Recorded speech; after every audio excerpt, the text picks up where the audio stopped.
Chers amis Shalom, comme chaque semaine aujourd'hui nous allons apprendre des paroles de Rabbi Chaim Ben Attar Zchuto Yagen Aleinu Amen, celui qui a écrit le Or Chaim HaKadosh.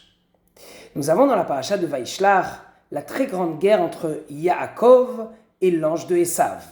Elle n'est pas facile, c'est une véritable bataille et à la fin, l'ange de Esav va donner un très gros coup au nerf sciatique de Yaakov Avinu. Mais Baruch Hashem, la bataille, c'est quand même Yaakov qui va la gagner. Maintenant, Hashem Yitbarach a décidé que jusqu'à aujourd'hui, il nous est interdit de manger ce nerf sciatique. Comme il nous est rapporté dans le verset, chapitre 32, verset 33, c'est pourquoi les enfants d'Israël ne mangent point aujourd'hui encore le nerf sciatique qui tient à la cavité de la cuisse. Parce que Yaakov fut touché à la cavité de la cuisse sur le nerf sciatique. Donc voici ce qui est écrit dans le verset.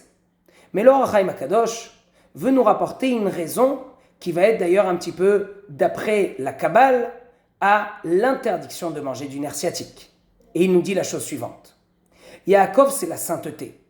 Tout ce qu'il a en lui, ce n'est que de la sainteté. Et l'ange de Esav, on comprend bien que c'est l'impureté. Donc quand l'ange de Esav donne un coup au nerf sciatique de Yaakov, automatiquement maintenant au nerf sciatique, qu'est-ce qu'il va s'attraper? De l'impureté. Et c'est pour cela que jusqu'à aujourd'hui, on ne peut plus en manger. Car maintenant, dans ce nerf sciatique, il y a énormément d'impuretés. Et le Or Chaim HaKadosh rapporte une preuve à cela. Regardez que ce nerf sciatique, c'est comme un os. Il n'a aucun goût. Cela veut dire que le Or Chaim HaKadosh a compris qu'avant ce coup de l'ange d'Esav sur Yaakov, peut-être que le nerf sciatique avait un très bon goût. Mais à partir de ce coup-là, étant donné qu'il y a de l'impureté qui s'est accrochée à cet os, alors c'est devenu qu'un os maintenant. C'est un nerf sciatique, mais c'est un os qui n'a pas de goût. Et le Or Chaim HaKadosh termine en disant, c'est vrai qu'il y a d'autres explications, et d'ailleurs on va les rapporter un petit peu. Le Rashbam nous dit qu'aujourd'hui nous n'avons pas le droit de manger du nerf sciatique pour se rappeler de ce miracle qu'a eu Yaakov Avinu. Le Chinuch nous explique qu'en fait Yaakov et l'ange de Esav, c'est un petit peu un mini, ou plutôt un exemple de ce qui va se passer pour les générations futures. Car aujourd'hui, nous sommes en exil. Et on attend de terminer cet exil pour pouvoir avoir le Mashiach et terminer avec l'exil de Édom, de Esav. Et on doit se rappeler, du fait qu'on ne mange pas ce nerf sciatique, on va se rappeler que Yaakov Avinu a réussi, après avoir reçu un coup de l'ange, il a quand même réussi à le gagner. Alors nous aussi, n'ayons pas peur. C'est vrai que l'exil est très long, c'est vrai que ça a l'air de ne pas se terminer et qu'il y a énormément de souffrance pour le peuple d'Israël.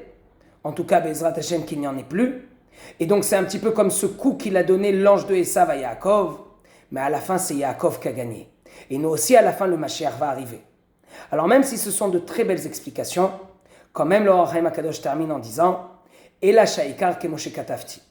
Il pense quand même que même s'il connaît les autres explications, son explication, la sienne, est à ses yeux la meilleure. Donc si c'est comme ça, l'interdiction de manger le nerf sciatique, c'est surtout d'après lui, d'après la Kabbale, car il y a énormément d'impureté qui s'est accrochée à ce nerf sciatique, et aujourd'hui, on ne veut pas rentrer en nous de l'impureté. Que des bonnes choses et que des bonnes nouvelles.